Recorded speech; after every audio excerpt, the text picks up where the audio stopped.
Whew. What's up, everybody? Welcome back to 573 Outdoors. Tonight is going to be the first video, or the first installment of our hunting series. The hunting season has already started. Me and my girlfriend have already been hunting for about 2 weeks. Spoiler alert, we haven't shot anything. But I do leave Friday for my first deer hunting trip. And honestly, I'm hoping to kill 3 does in probably about 5 days. And then that way I can just hunt for bucks the rest of the season. But I thought what would be cool for this first video is to go over what I carry in my hunting bag. And honestly, it's heavy. Like, no exaggeration, I really think this thing is like 25 to 30 pounds. Like, it's honestly, I don't think my girlfriend could lift it. Wow. She's standing right there. That's why I like to make that kind of a joke. I'm just kidding. She probably could lift it. But first thing we're gonna go over. So this is my bag.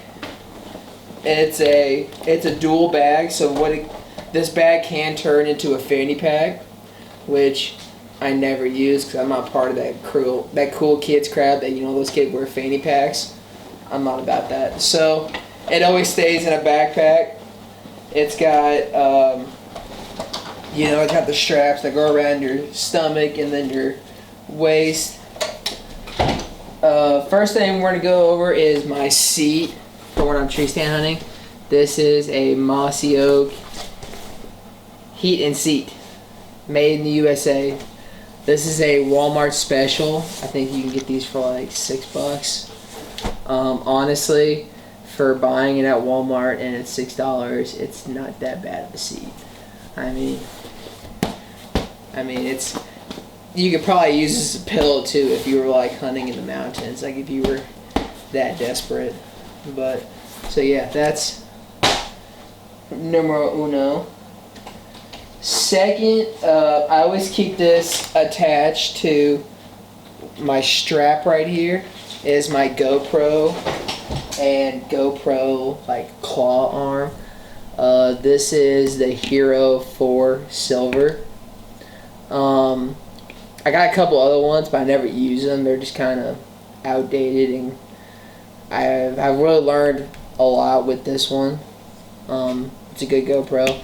I like how it has a screen because it works a lot easier to know where you're shooting. But the reason why I had this claw, I'll get into it a second. But if I don't use it for what I actually use it for, it's also good for a kind of like a selfie stick kind of a thing if you're like spot and stalking.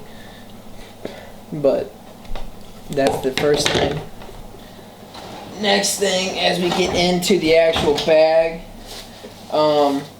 big thing, I feel like anybody who films their hunts, I feel like this is an essential. It is a umbrella with its little mount.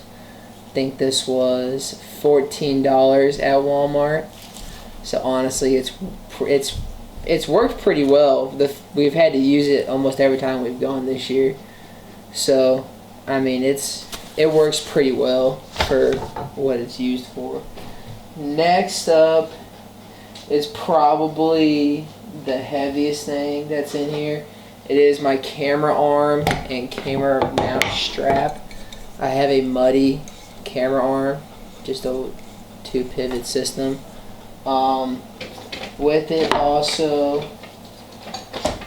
there you go, is this thing. It screws to the top of here, like so, like that. So you mount the camera to this, and then you can move it. And this is the mounting system. I really do like it. When I first got it, I thought it was just a ratchet strap, but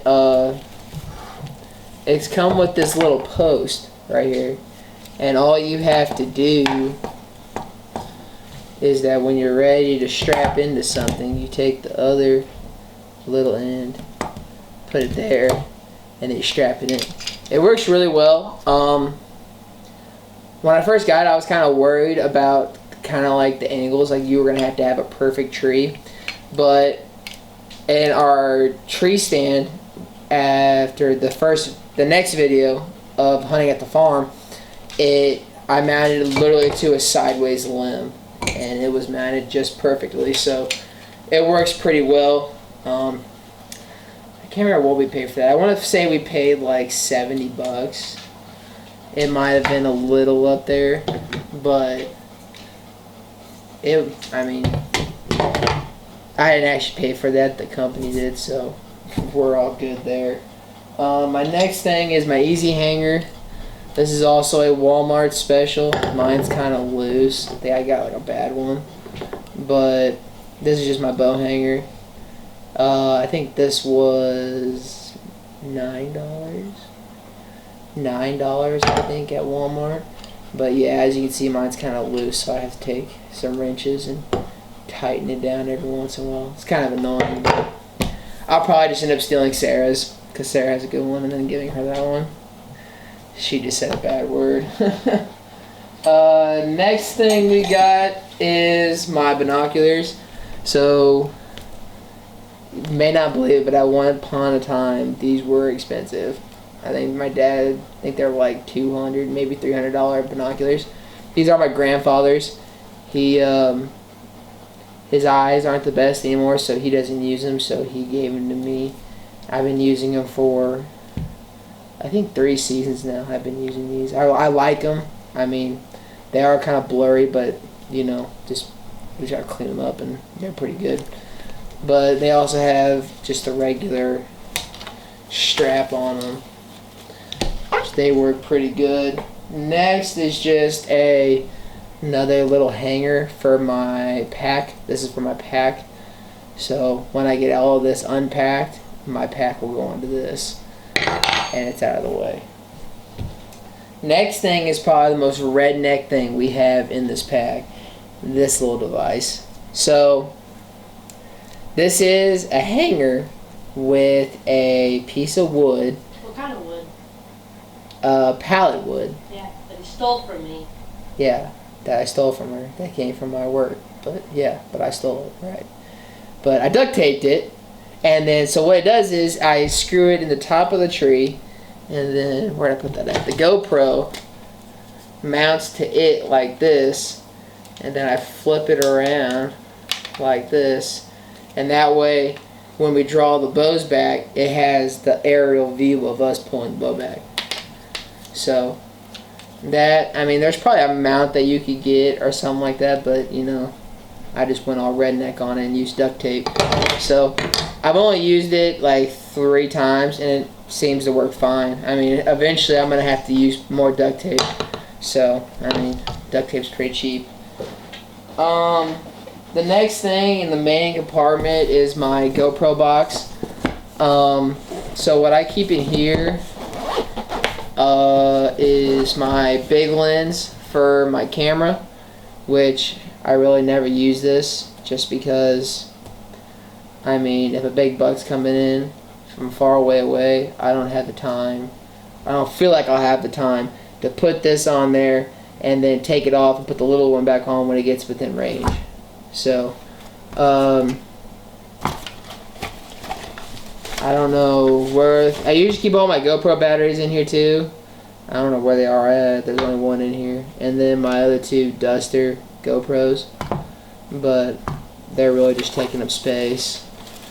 So that's really it for this thing. It's kind of, I mean, honestly, I probably could go without it, but it's just kind of a thing. Like, I do keep those other GoPros charged in case my other one ever breaks. You know, I have a couple backups plus extra batteries, you know. So that's always good to have in case something ever breaks down. On my side pocket, I have my Rangefinder. It's, honestly, it's an Amazon special. I think we paid $90 for it.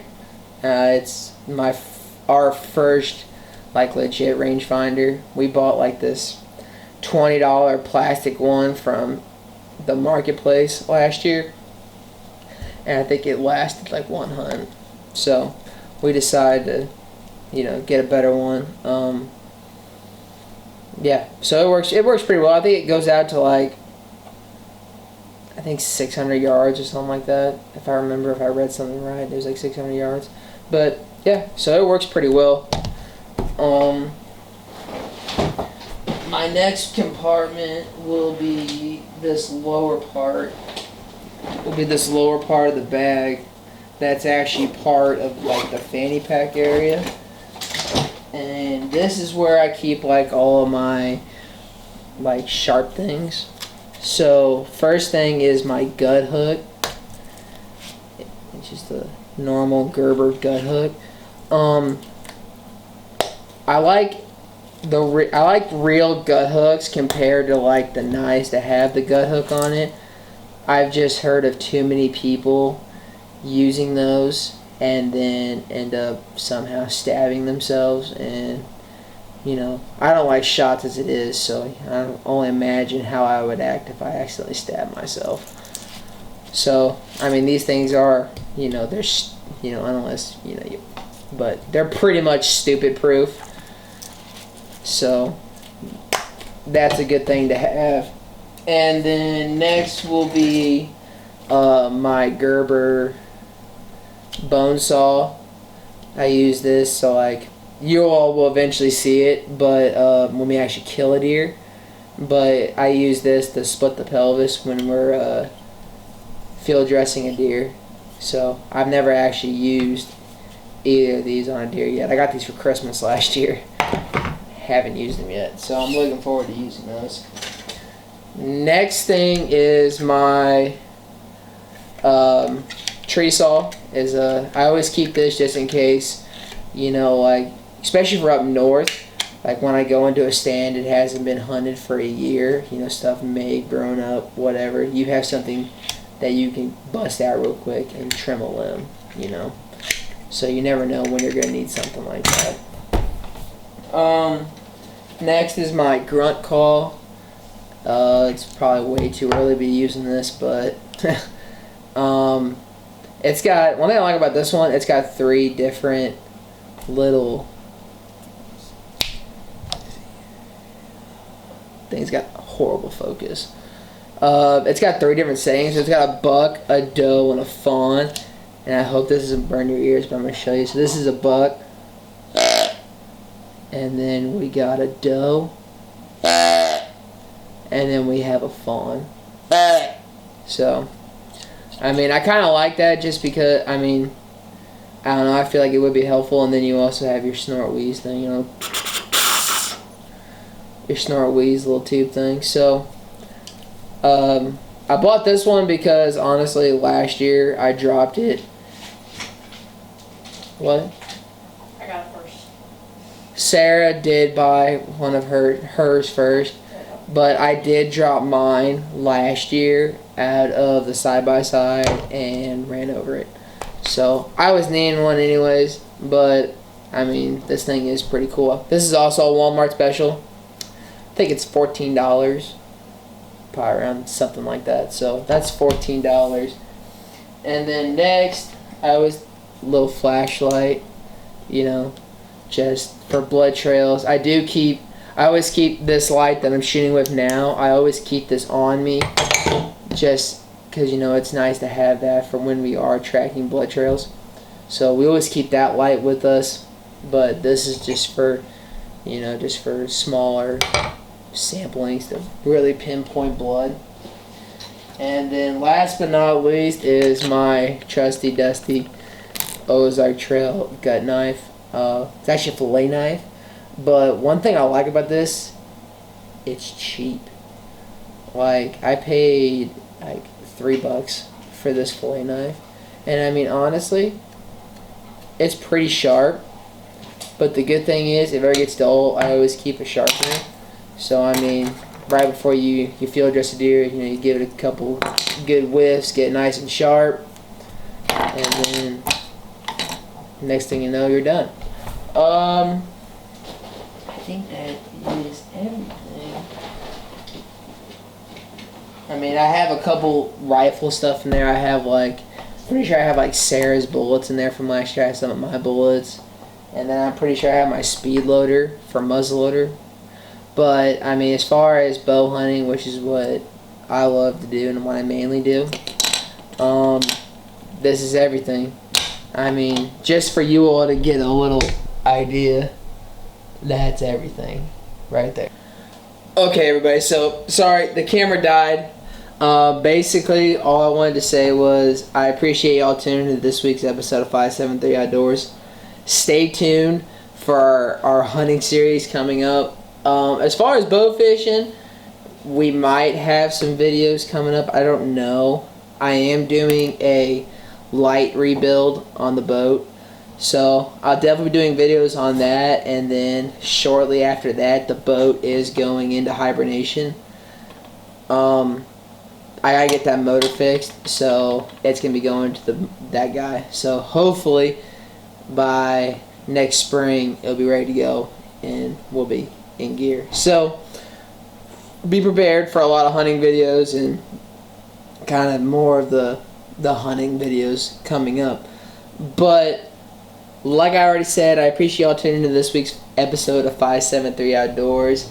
I'll see you next time.